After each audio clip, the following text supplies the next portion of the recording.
What up, nation? Welcome to another edition of the WiseTake MLB DFS Wise Stream. CK013 here. You can find me on Twitter at CK_013, and I, of course, am from the WiseTake Nation, which you can find on all the social media platforms listed above or directly at WiseTake.com. If you're looking to take your DFS game to the next level, we are a premium DFS content provider as well as a DFS community designed to help make you a better DFS player. Go check us out. Day Pass is available if you want to try us out. That being said, if you're new to this channel, welcome. You've come to the right place for some free fire DFS content, so make sure you subscribe, hit the notifications bell, and don't miss out on any of the free content we put out. Currently covering MLB slates Monday through Friday, and we stream live Sunday night through Thursday night with our first look, making this last show of the week. And I think we have one more Wednesday without a show, without an NFL show. Or am I wrong about that? Yeah, I think it's one more Wednesday without an NFL show. And then that's it. NFL Wednesday nights.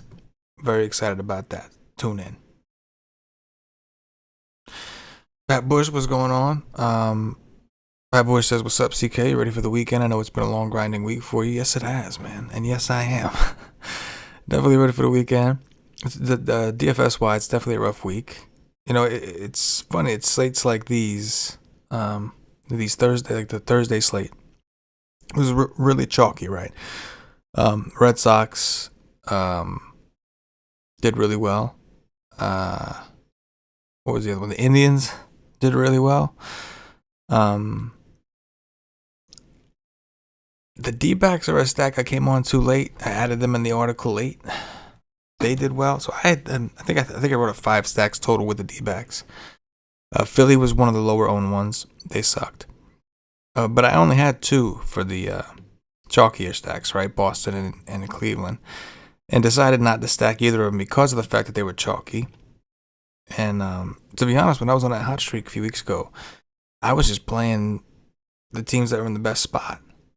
And that was something that I've kind of fallen off. You know, when you have a couple bad beats or that goes astray, then you start to get a little too cute. And I think on this Thursday slate, I tried to get a little too cute. Pitched a lot of Darvish, which was just unnecessary. I had Max Scherzer and Chris Sale. Why am I fucking around with so much Darvish? Trying to get cute, trying to get too different at the wrong time.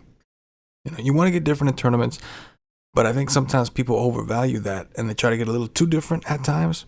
Don't get me wrong, there's slates where shit just goes crazy, and there were a couple low on stack. I mentioned the D-backs. I did come on them late. The Yankees, like Pat Bush is talking about, them, they started going off. I'm sure they were low owned because most people were playing Cleveland and Boston, so I'm not saying you have to. But it would have been a whole lot better. And that's one thing if you're trying to just win the donkey, right? There's 30,000 people in the contest and you're trying to win. I understand trying to get cute, right? Because you got to be perfect. But if you're in a contest with 200 to 500 people, you don't really know gonna get that cute. You just gotta play shit that puts up points and works. You don't necessarily have to be perfect to take those down. So definitely glad for the weekend as we regroup. Now, again, I'm not saying everybody should just play chalk all the time. I'm just saying sometimes you just got to play the players or the teams that are in the best spot. Feel me? That being said, we got a 15-game slate to get into, so we'll go ahead and start off with top pitchers, like we always do. Shane McClanahan. He's been awesome, man. This is a rookie. He's been awesome. He's in Baltimore. You know, not the greatest of spots for pitchers, but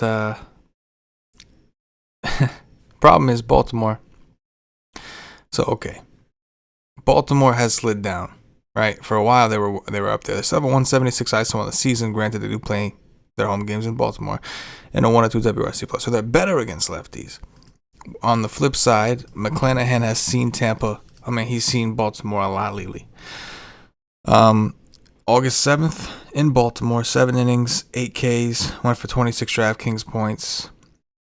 He played Baltimore at home, went 5 innings, 7 Ks, 23.7 DraftKings points. So he's seen them a lot.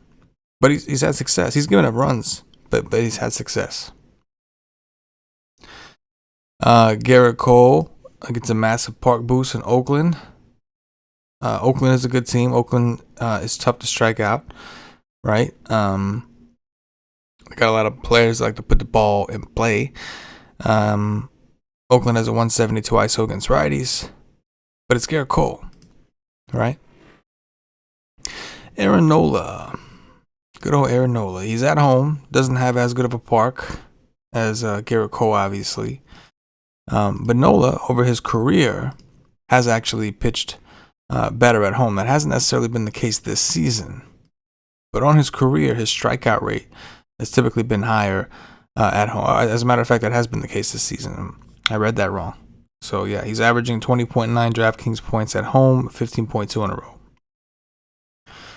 He's got 87 strikeouts at home and 87 strikeouts on the road, but he's played 3 less games at home. The Arizona Diamondbacks have actually been hitting kind of well, but against righties this season, on the season, they got a 24.8% K rate, a 138 ISO, 295 WOBA, 81 WRC plus. I'm pretty sure Ketel Marte left the game with some sort of injury. So I think Aaron Nola is a pretty strong tournament pivot, to say the least. Kevin Gausman against Atlanta, tough matchup, but the ownership will be really low, right? Joe Musgrove against the Angels. One thing about this beat up Angels squad, they do have massive strikeout rates. The Angels actually have massive collective strikeout rates. Like there's a couple guys like Iglesias who aren't so K-heavy, but a lot of the guys in there, the younger guys, strike out a lot. Wade Miley, very blah, 2.88 ERA, but a 4.05 xFIP, 18.7% K rate's really what is the turnoff. But Miami did beat up Patrick Corbin. So you know nobody's playing Miley because it's going to be, oh, Miami's good against lefties, but they're not. On the season, they're not. They got some guys that are, Rojas, etc., but 28% K rate against lefties.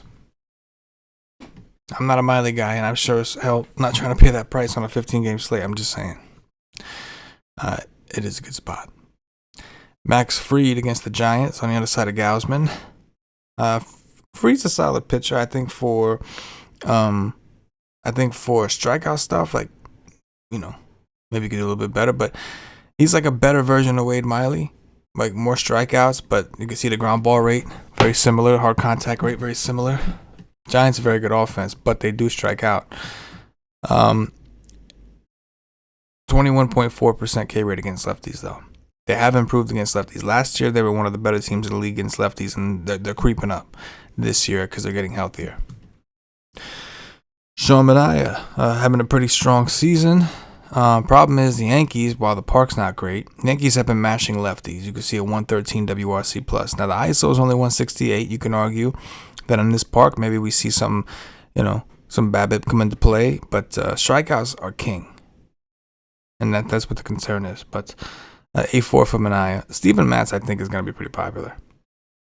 He plays Detroit, who's been playing significantly better. And you can see against lefties, at one point, they were like literally almost dead last or dead last, second to dead last, in WRC plus against lefties. Now they're just under 100. Do have a 25.5% K rate, though. So expect Matz to get some love as a cheap option. Logan Gilbert I have on here. We don't actually know if he's pitching, though. The MLB Probables hasn't made that official. If it is and he's 7-7 on DraftKings, I'm interested. Jeff Lanier, what's going on, bro? I like what he has to say. Says smash the like button, please, for this content by CK. Plus, CB dropping dirties for the nation. Yes, it is. And then he says this might be a stretch, but I might stack the Pirates. Interesting you say that. I do have the Pirates and the things to watch. Spoiler alert. But yeah, if Gilbert plays, I'm okay with it. We know Kansas City's pesky, but I think Gilbert's got some pretty decent stuff. Last but not least, if you want to get real crazy, Jake Odorizzi. I'm not a big Jake Odorizzi guy. I don't think anybody's really a Jake Odorizzi guy. But he's 6'7". He's coming off a game where he struck out 8 Mariners. Played Seattle, struck out 8 Mariners. Only 1 earned run in 5 2/3. Had 100 pitches. That was cool. He had a good game against Colorado. He did get beat up by Kansas City. Got beat up by the Dodgers. But I'm just saying, 6'7" on DraftKings at least, is probably a little too cheap against the Rangers, right? Like, talking about the Rangers. 24.2% K rate against righties and 151 ISO, 290 WHIP with 83 WRC plus. I'm at least interested. Top offenses, just a few that stood out. The Rays, number one. You guys know I've been on the Rays for weeks. I've been playing on pretty much every slate. I'm gonna play some Rays. I'm not gonna not have a Rays stack. They're just my team. I hate the fact that they're gonna be this popular, but it's Matt Harvey, who over his career has really struggled against lefties. The Rays have a ton of lefties, man. And it's just that Baltimore bullpen is just so bad. It just opened things up. So, yeah, expect the Rays to get a lot of love. The Blue Jays are in Detroit against Matt Manning, whose numbers are just terrific. I think the worst on a slate. He's got J.A. Happ beat for worst on a slate. 12% K rate. Toronto, obviously, a top offense. The White Sox are at home in a hitter's park against Keegan Thompson, whose xFIP and Sierra are basically over 2 full points higher than his ERA. We know the White Sox can mash him. And then the Dodgers. The Dodgers against Kyle Freeland. The Dodgers lineup, man. You know, I did, like I said, I played you Darvish. Darvish has dominated the Dodgers pretty much every start he's had against them. But the thing is, man, what I should have stopped to do is really analyze that lineup, man. Mookie Betts, Trey Turner, Seager, they're good. This is a stacked ass lineup, man. So yeah, the Dodgers definitely in play against Kyle Freeland. Mediocre at best. You know what I mean? All right, things to watch. I got a couple. So the Red Sox, expect them to be popular. The problem is we don't know who.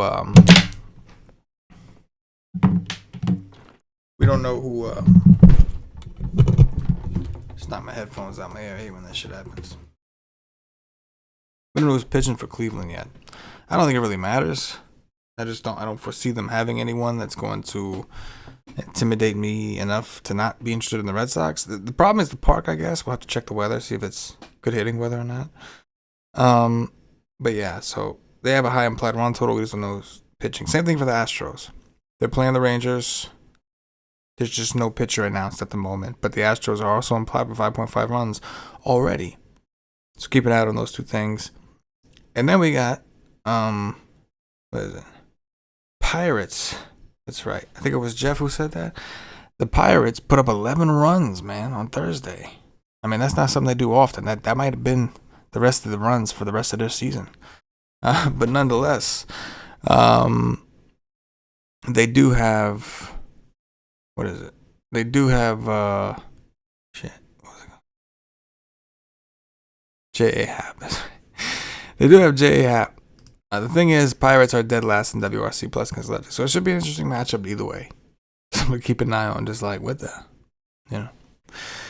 Sean V, Nasi K, Austin Barnes, Austin Awful Barnes hit the 2-run dong off Darvish. That's a complete fluke. Yeah, that's true, but that's the issue. Is with the Dodgers, you can't afford to have an Austin Barnes hit a home run. Not when you got, you know, all these other dudes in the lineup that could just swing the stick. I'm not saying you can never take a pitcher against them. I'm just saying I think I went a little too heavy. I agree with you. I think the process was right. Darvish was 9.9%. Max Scherzer was 50%. I think process-wise, it made sense. It's just this was more of a chalky slate in the end. And it's actually seems like it's kind of been that way a little bit the last couple slates. Darvish up to 5Ks. Holla. Anyway, Dong Watching, we're out of here. Always appreciate you popping in, Sean V. Number 1, Brandon Lau. Right, it's an obvious one. You know what I mean? Just an obvious one. Number 2, Teoscar Hernandez. Going with a Blue Jay. Number 3, Yoan Moncada.